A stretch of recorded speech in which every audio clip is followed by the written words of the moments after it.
ba visite bien basala nzambe ba musicien bandoya utala ye na utala ete baya kite to mona bango ta mokolo moko te asa nini tala caméra to mona ki basala nzambe memba o baleka na adoron de l'Éternel ba tout nyonso batika mona na ata moko to mona kite ambo to mona mutute mona biso mutute tina ndenga ko semaine na ndenga ko kufa to moni mutute kaka nani libota ne kaka na ye papa ale moloto soki bakutanaka apesa mama Christine makasi apesa pe bana bazala makasi po ete bana bakola bayeba nzambe oyo esika atikeli bango souvenir na ye munene ezali yake atikeli ma Christine na liloba nzambe ye pe ma Christine atikeli bana na ye pe liloba ya nzambe ya mutu eza yake batie mulende batala nzambe na bango akobatela bango po ete nzambe azali nzambe ya c'est ma cousine maman Christine.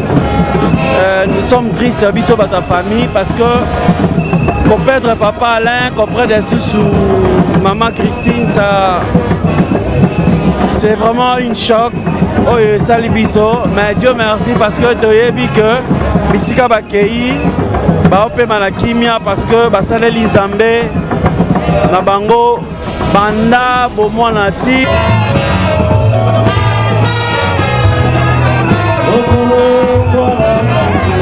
tozo komona bana poto nzoto ya mowei ezokota. Merci na elengi ya Congo.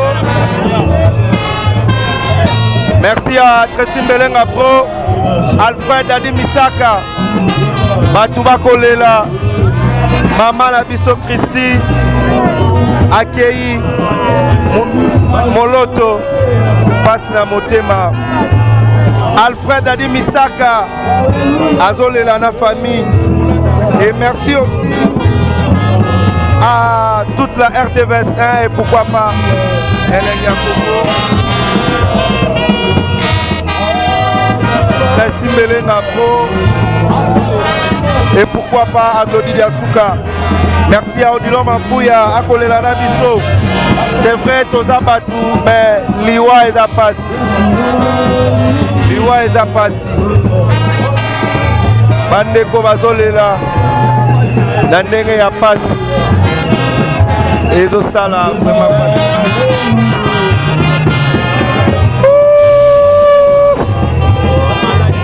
Passe na mitema, Bandeko.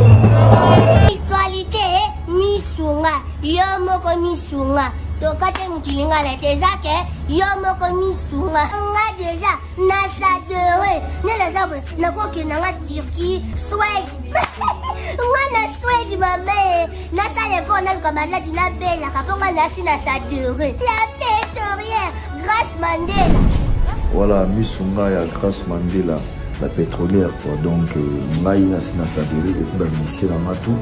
Bazape kuna on a bosenga bukende kuna parce que ngai mo na sina sadere na ba mission na ngai misunga ya Grâce Mandela la pétrolière.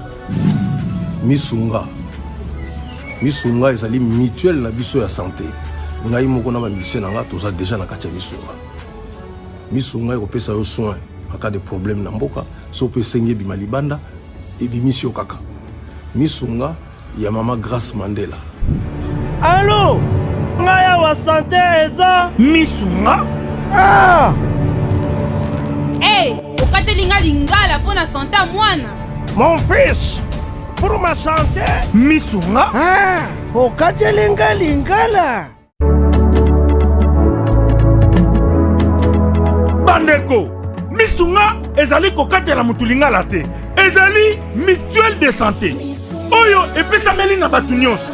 Employé to non employé, mutu nyonso oyo akoki kaka ko contribuer na mbongo mukie na fin du mois po ete mokolo akobela misunga ezwa soin na ye na ba hôpitaux nyonso ya minene ya République démocratique du Congo. Soki maladi na yo bakoki ko traiter yango awa na Congo te, misunga akozwa charge na yo okende kozwa soin na bamboka lokola Afrique du Sud, Turquie, Suède, Russie, to Inde. Kala mingi te na bamboka misusu. Soki mutu oyo misunga ezwaki charge na ye pona bassoin, nzambe akamati molimo na ye, misunga akosokipe na mort na corbillard. Ate bandeko bazali libanda, bakoki koadere bandeko na bango awa na Congo po ete bazwaka soin awa na mbongo bango bazali kofuta. Na misunga, ta santé c'est ta vie. C'est un concept pour vraiment apprendre à chouchouter votre peau. La peau a besoin de la communication. La peau, elle n'a pas besoin d'être négligée. Chez Grasse Beauté Cosmétique Paris, nous travaillons pour la restauration de la peau. Ensemble, là, on confectionne des produits cosmétiques pour la peau mate, la peau métisse, pour les enfants, pour les hommes, pour les femmes, aussi pour les femmes enceintes. Quand vous arrivez chez Grasse Beauté Cosmétique Paris, posez vos bagages. On s'occupe de tout, on s'occupe de la restauration, on s'occupe de comment vous allez communiquer avec votre peau en toute sérénité. Une plante verte d'Amazonia. Si vous avez des soucis de votre peau, vous voulez une meilleure retraite pour votre peau, vous voulez avoir le langage de la peau, venez chez Grasse Beauté Cosmétique Paris. N'hésitez pas, contactez-nous sur notre WhatsApp au 0033 6 23 22 73. Toute l'équipe Grasse Beauté sera à votre service. Voilà, mesdames et messieurs, Mathieu Boncher, je suis là en direct 16e Rélimité, toujours avec votre émission PC La Plus Plus, toujours Elenga Congo, en direct de la cérémonie d'hommage à notre maman Christine, maman Atikibiso. Et nous ça l'a vraiment passé dans mitema. Merci na Elenga Congo, merci à Tracy Mbelenga Pro, Claudie Diasuka, Alfred Adi Misaka, merci à vous. Merci aussi à Julia Mbala depuis Canada. Merci à Bibi Chemakengo, Yao Dilom Ampouya, Toro Lelarara, Madame Ya Alain Moloto, Oya Tigibiso. Et ça là, vraiment pas sinamitema. Comme mon maman Christine, Oya Tikalakina Bana, Lelo Ya Tigibiso. Maman Christine, Oya Yamba, artiste Ebele, chrétien, dans Lelo Azana Bisote. Liweza pasi na mitema parce que toza batu nakosenga na bana nzambe nyonso bazotala biso bayebake Mathieu Boncher avec Elenga Congo Mobimba. On est là en direct na 16e rue, donc derrière moi il y a beaucoup de gens malgré baboyina caméra kota na kati, mais on est là donc to sola na batu belé o baza awa na esika, donc à suivre avec Gloire Diakese.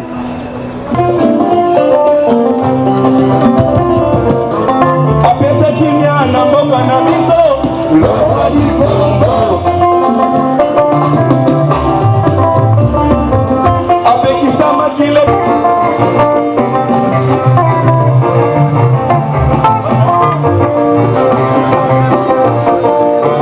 apekisa makile tanga na mboko yo loba di bombo. Alors là vraiment nous voilà à la fin, on va faire vite. Pendant ces...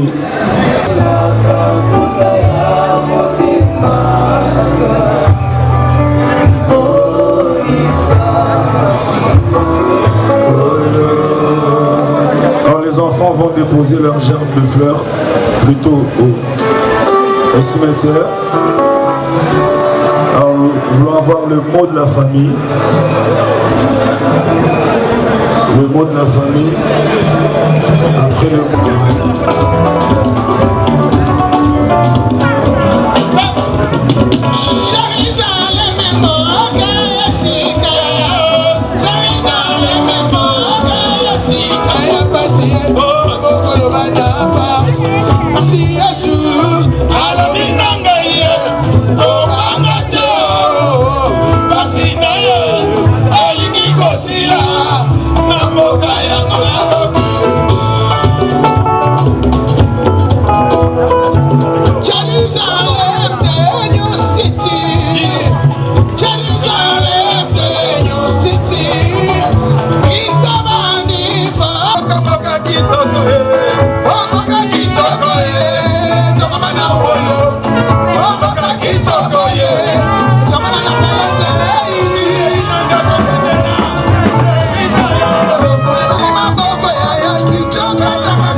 na poto nzoto ya mowei ezokota. Merci na elenge ya Congo. Merci à Tracy Mbelenga Pro, Alfred Adi Misaka, Batouba Kolela, Maman Nabiso Christy, Akei, Moloto, Pasina Motema, Alfred Adi Misaka, Azolela na famille. Et merci aussi à toute la RTVS1 et pourquoi pas Elenge Congo. Tracy Mbelenga Pro et pourquoi pas à Glody Diasuka. Merci à Odilon Mafouya, à Kolela Nabiso.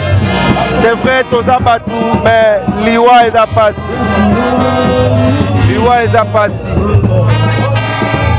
Bandeko Bazolela, la ndenge ya passer. Et zo sala vraiment passer.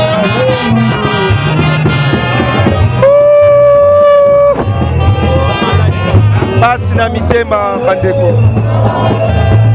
C'est vrai que on est des humains, mais la mort frappe toujours. L'élo est frappé les sous. Et tout ça là vraiment passe. Merci beaucoup à toute la RTVS1. Merci na Elenga Coco. Merci aussi à Julian Bala depuis Canada. Merci aussi à Bibi Chemakengo. Bibi Chemakengo, merci.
Papa le moloto c'est à Koufa, lelo maman Christine Akei.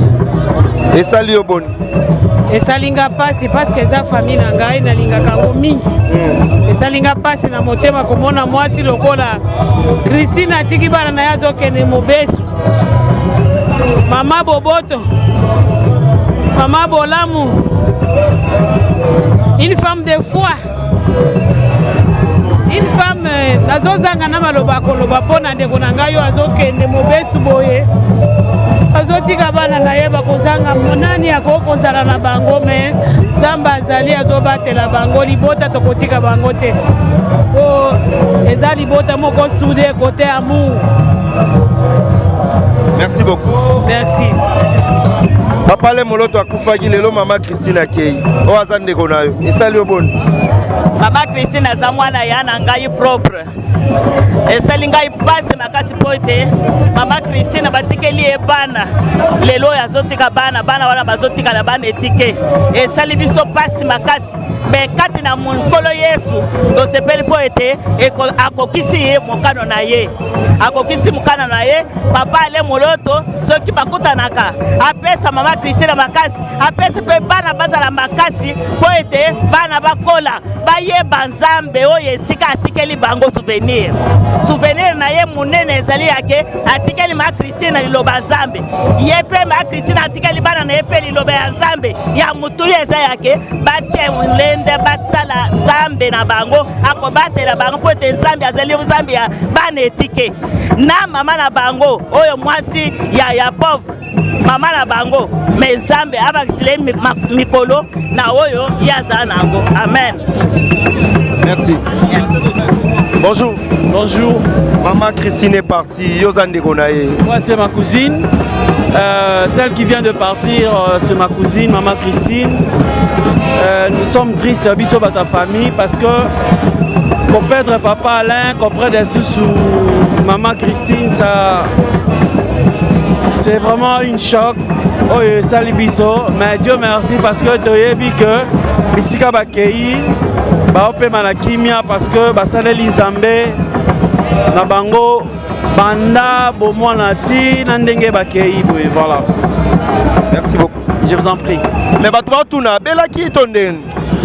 Ah oui, ezaka ka moi maladie moi mikemke elle a juste piqué une crise et puis voilà. Dieu seul sait pourquoi. Liwa tango yaka na via mutu, c'est Dieu seul qui est le maître. Dans Nzambene azam koza souffle de vie na biso, c'est-à-dire c'est Dieu lui-même qui permet à ce que le long n'attend to kutana. Ce qui Nzamba lobi alongo la souffle de vie à mutu. Mutu moko ta ko ikote le melango. Même si abela quitté, même si malade yango ezala ce qui Nzamba maka big sae au big sae, Dieu est souverain, c'est lui qui est au-dessus de toutes choses. Biso tozaka ka bateau ya Kelly atie souffle na soka le bien zoalelo azui eza panage na e non on ne peut rien faire donc on rend seulement gloire à Dieu parce que c'est lui le maître des temps et des circonstances. Eh ben voilà, merci beaucoup. Je vous en prie.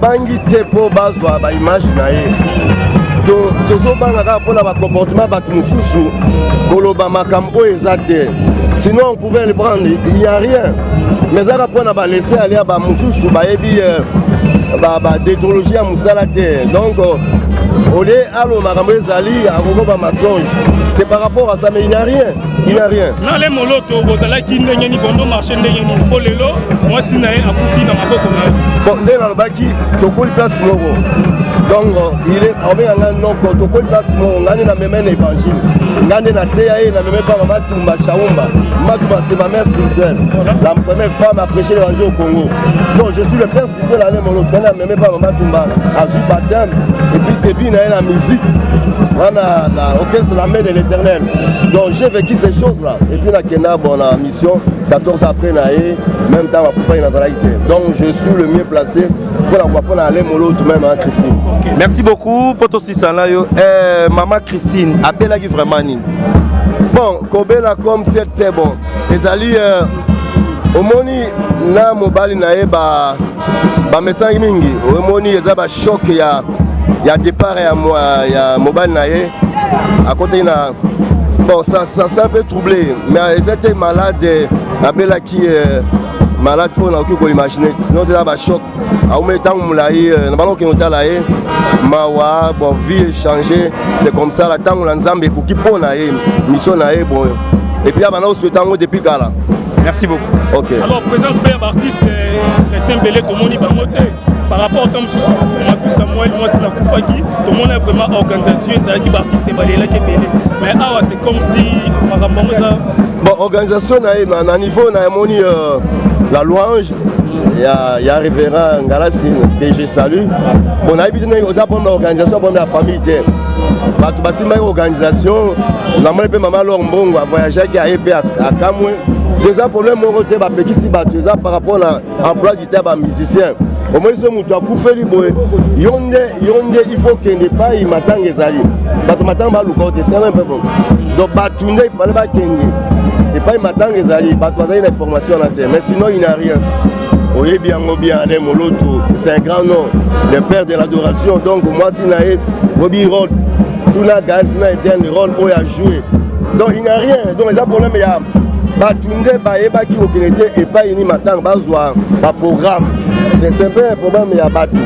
Les actes de la famille, va sélectionner Batou. Non, loin de là. Merci, référent.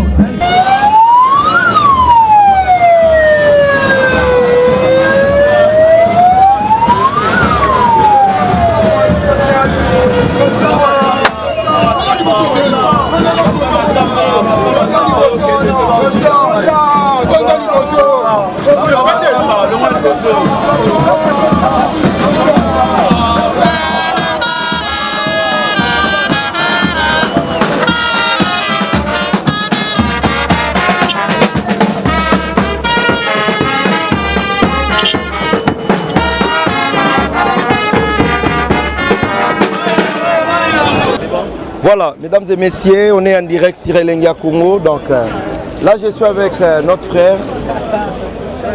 Frère Hugo, bonjour. Bonjour, papa.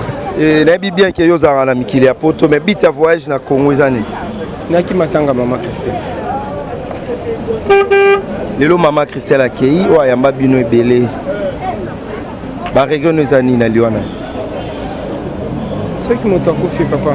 Moto asepelaka zata toza na mawa. Message no lo banaba na nzambe nyonso ba otalo monde entier. Bo ba yebi na poto mais ozali siko na Congo ko na matanga. Tolingana tozala na bomoko. Tolingana tozala na bomoko. Pourquoi ka bongo?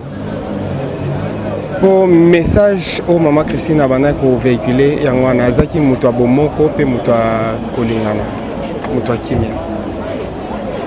Merci beaucoup. Voilà, mesdames et messieurs, on est presque à la fin parce que on était là, donc Tolela, Maman Christine, Mouloto, Oyatito Tigabiso. Donc voilà, mesdames et messieurs, merci à tout le monde, Batala Kibiso, Alfred Adimisaka, merci à vous, Apôtre José Moutima, merci à vous, merci.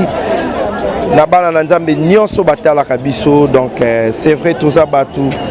Meliweza Passi, Lelo Maman Christine Akei, famille Ekolela, Bandeko Bakolela, Libotala Nzambe Ekolela, donc Maman Christine Akei, Maman Wazakinde Konabino, et Salbino Boni. Ah, et Salbiso Passi, et Salbiso Passi. C'est donc quand on a sala kunaye, Navana Kasimo Pamba, Maman Nanga Lamba Kuna, Ngane na sukola basani na cuisine. Pas Maman Christine. Ah, Ngane na sala musala wala. Musale Sili. Kasi musala esili na mbo mama ngakufi na bona osala sondeni musala esili na ngo yo mto ozaki pembeni na ye liwana ezani eza maladi etuisi etambula ito maladi te papa ezaka maladi abeleki kaka ke hôpital nzambe a permettre ka liwa est-ce que ba visite be basali na nzambe ba musicien bandoro ya otala ye na otala ete bayaki te tomona bango ta mokolo moko te asali nini tala caméra tomona ki basali na nzambe même ba o baleka na adoron de l'éternel batu nyonso batika bamona na ata moko tomona ki te ambo tomona mutu te tomona biso mutu te tina ndenga ko des semaines na ndenga komi kokufa tomoni mutu te kaka nani libota ne kaka. Voilà, mesdames et messieurs, c'est la vérité. Donc, on est à Sali Oyo, Babaneko Sala, et pas il y a Papa Le Moloto, Maman Christine Olelo, Bazasuna Bisote, Batiki Biso. Merci à tout le monde.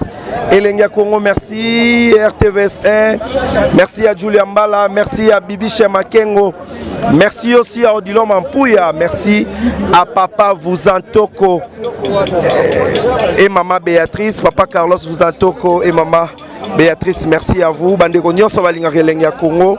Tozala qui vraiment en direct awa dans 16e rue. On est presque à la fin. On se retrouve la semaine prochaine avec un nouveau numéro et pourquoi pas votre émission PCLA++, toujours RTVS 1. Gloire Diakese, merci à vous et merci aussi à Tracy Mbelenga Pro. Merci à ma femme, tout balinga rabiso, batala rabiso et pourquoi pas tonton, papa, na conseil. Nous là, on est toujours là pour le travail. On est toujours là pour travailler et pour bien travailler aussi et surtout avec le site numéro 1 de votre pays, RDC, qui est Elengi Yakongo. Merci beaucoup, à la prochaine. Beauté. Suivez Elengi Yakongo pour avoir toutes les informations concernant l'actualité congolaise. Pour l'organisation de mariage, anniversaire, soirée, animation DJ, maître des cérémonies, un service traiteur, sans oublier un chariot, nouvelle technologie pour vos mariages, entrée, gâteau. Pour plus d'infos, contactez Elengi Yakongo TV. Subscribe Elengi Yakongo. Na Elengi Yakongo TV. Toko diembe la biso tout. Toko diembe la biso nyonso. Toko diembe la biso nyonso.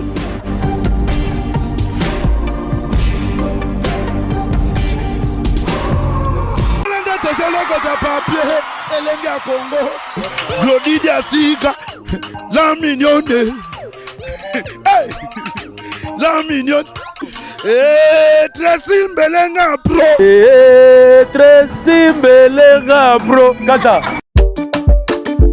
Les amis, regardez bien cet endroit. C'est le salon LTC, le meilleur de Bandal. À Bandal, c'est Paris. Il est situé sur l'avenue Kassavoubou, juste à l'entrée du bloc commercial.